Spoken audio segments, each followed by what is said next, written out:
Hello and welcome. My name is Peace Mitchell and I'm co-founder of Women Changing the World Press.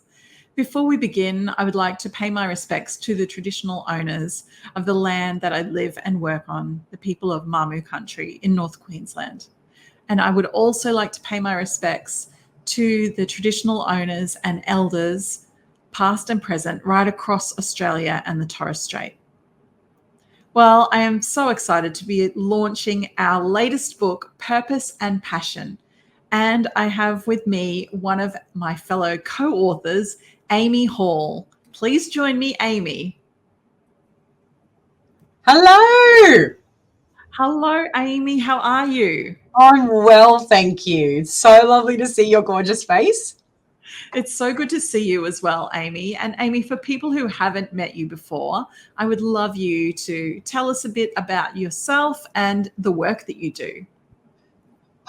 So I'm Amy Hall.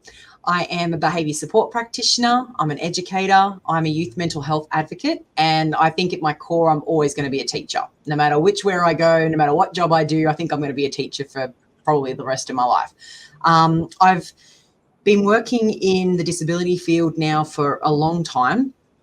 And as an educator, I always gravitated towards children who are quirky, like me.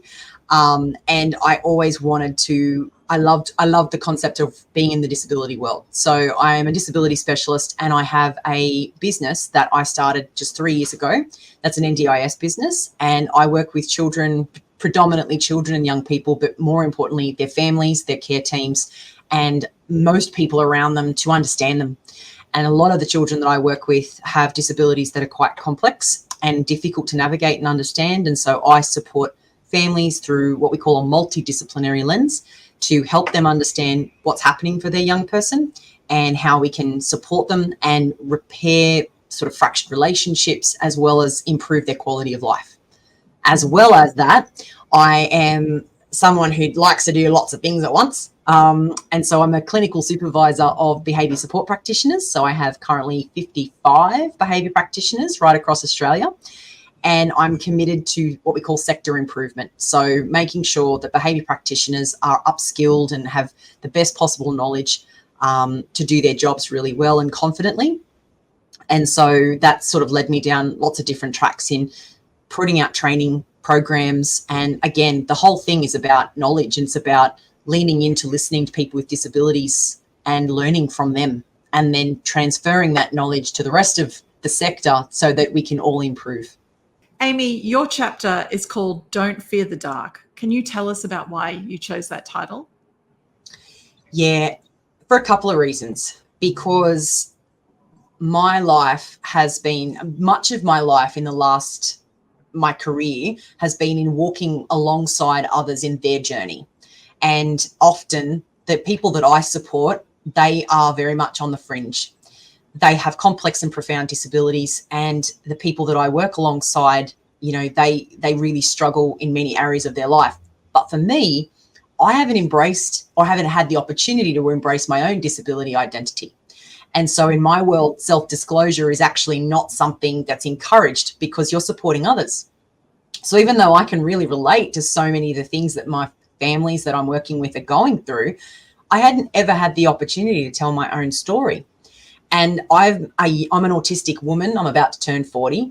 I have ADHD. I have multiple learning disabilities. I have a brain injury that I sustained when I was 13 from a bad assault that happened at school. And I've lived with anxiety and PTSD. I've lived with these things all my life. And so when I was thinking about how I wanted to tell us my own story, or how I wanted to even put them into words, the concept of don't fear the dark is there's darkness wherever you go. You have a choice whether you fear it or lean into the dark and recognize that in every dark room, there is a switch that you can flick on and that will illuminate. And sometimes that switch is a choice, and sometimes that switch is help. Sometimes that switch is just luck. And sometimes you've got to be patient before any of those things kind of show themselves to you. And so for me, my journey as a person who lives with disability has been very difficult, and like a lot of my clients. And this was an opportunity for me to tell people, don't be afraid of the thing that you're afraid of, if that makes sense. Because if you're afraid of it, it means that you've got an opportunity to learn from it. You've got an opportunity to let fear teach you something, or at the very least, it gives you a chance to embrace what it is that you're afraid of so that you can learn more about yourself. And so for me, I recognized that the reason I entitled it, Don't Fear the Dark, for all the light you need is within you. All my life, I looked for recognition from other people.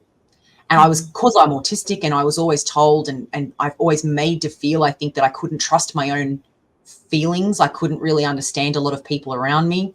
And so I looked to other people for validation about who I was as a person. And you know what happens when you look to a validation to other people? They give you their opinion, and that opinion can change. And so you think, well, hang on, that person said this thing, and that person, who's correct?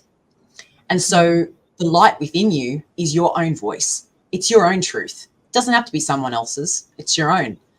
And as long as you have that sense of self, which has taken me a really long time to be okay with and confident with, that's all I need to know that I live with anxiety, but that's okay. Anxiety is just part of my life. It's part of my brain. It's part of my neurotype, but I'm not afraid of it anymore.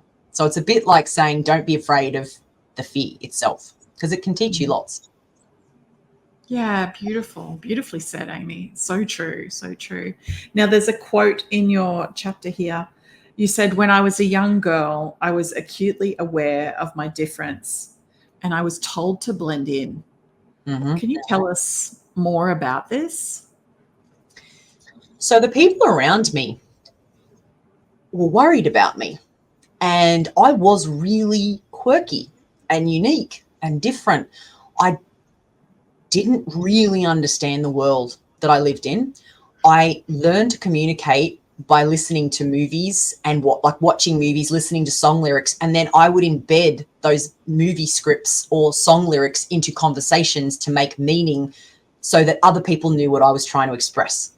So I was actually really adaptive about, I want this person to believe or to feel that I'm really happy. So I'm going to quote a movie, and that's going to help them understand how happy I am, because the scene in the movie really shows how happy that character is.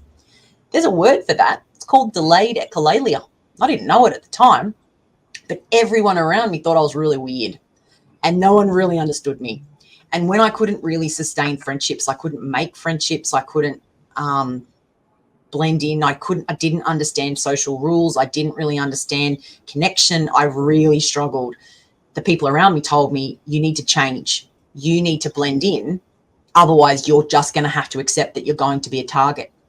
And I was the victim of some very severe bullying in primary school and in my early high school days, so much so that I had an active suicide plan for the first year of year 7. So when I was 13, I was assaulted 3 times. I was punched really severely in the back of the head a couple of times. I was knocked unconscious. I had people, and it was ironic because I was watching movies where this happened in the movies, where the girl or the boy was walking along the school halls or in the school playground and they had food thrown at them. That was my experience.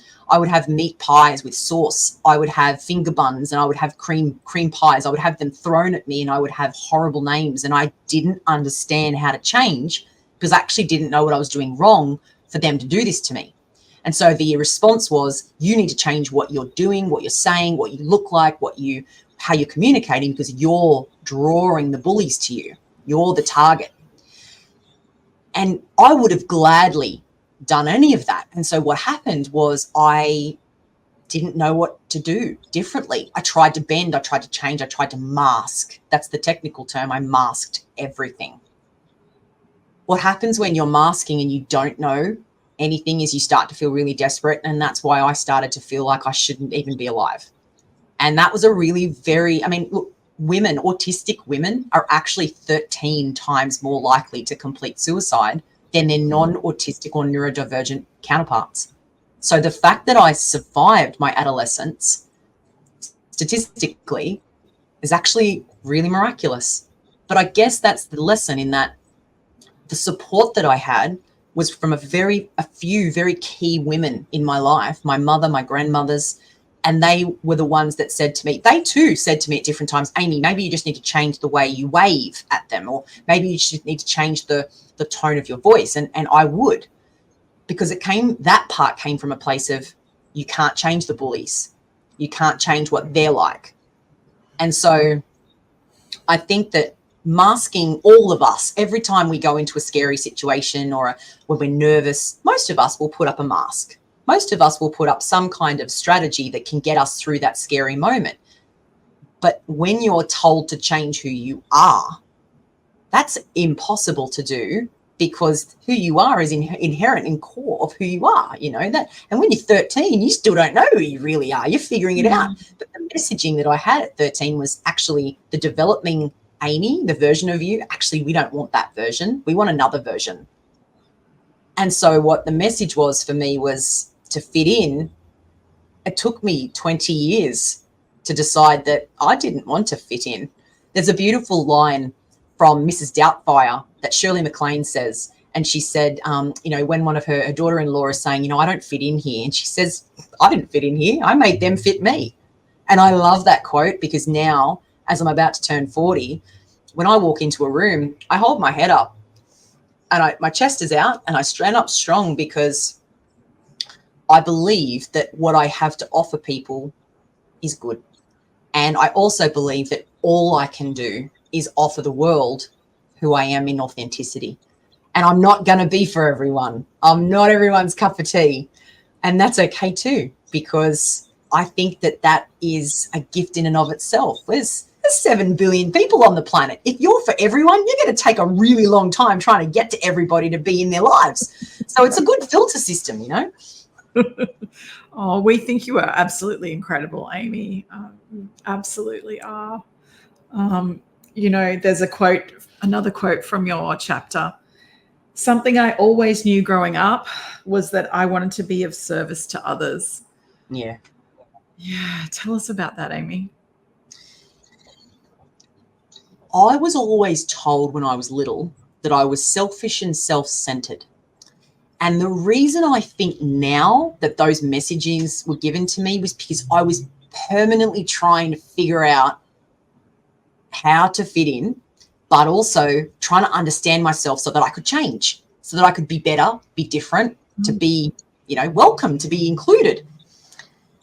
But as I grew up, I was drawn to the people who needed help, who needed tuck shop money or lunch money. I was the one that gave away everything. I would buy gifts. I would do whatever I could to make people happy, smile, bring joy to them. And I think it was because, and I look back and I don't think it was because I was trying to win friends or buy friends. It was because I genuinely wanted people. I'm a bit of an empath, if you like. I am attracted to certain energy, and when people are happy, I'm kind of attracted to that energy because it makes me feel happy. So if I'm the reason that person's happy, that's like a reason for me to be alive. For a really long time, I didn't think there wasn't much of a reason for me to be here. I genuinely believed that I was a bit of a mistake. I thought that, maybe I was a bit of a throwback, I was a bit of an error. And it took me a while to work out that, no, I want to be of service to others. And how that looks is different in my different walks of life, being someone who understands behavior, being someone who understands neurodivergency from the position of being someone who is neurodivergent, but also I am deeply empathic. And for someone who is an autistic woman, I have a social or an emotional intelligence that's different to a lot of other people's. And when I talk about my knowledge, what I've learned, my research, and how I've had to get past different barriers to get there, people are drawn to that and they learn and they walk away. And all I've ever wanted to do, there's a beautiful quote that is, if you're not making someone else's life better, then you're wasting your time. And there's another lovely quote, and I wish I could remember the speaker, but they said that if you make a difference in one person's life, you haven't wasted your life. And so all I've ever wanted to do is achieve that second goal, is that making a difference, having my impact in their life, be it microscopic or major like my children, then I'm still of use. I'm still of value. I'm still worthy. And so as I've gotten older, I've worked out that being of service isn't, you know, I've discovered I've got this philanthropic, I never even knew what that word meant, to be honest with you, but I've got this philanthropic drive. I've always been someone who wanted to raise money for different things I believe in. I always wanted to advocate for causes that I genuinely believe needed to have a voice. I tend to be someone people remember, whether I want to or not.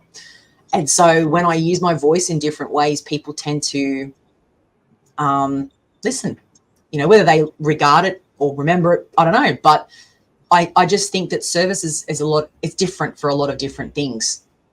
And for me, this book was it was a bit of a love letter to myself in a way, because for a really long time, I have battled with that concept of worth, of what does that mean? I mean, you add being a mother into it, and that your self-worth can just go straight to the bottom of the pile because suddenly you exist for your children. But I don't exist for my children. My children will grow. If I've done my job right, they'll grow up, they'll leave me, they'll go and raise their own children and hopefully gift me a place in their lives. And I think that really is a gift. It's not something that I should just assume. If being invited in my children's adult lives, I think is a privilege, not something that's necessarily an assumed right. So the chapter was a love letter to me. And the concept of giving to others is this wisdom that I've learned.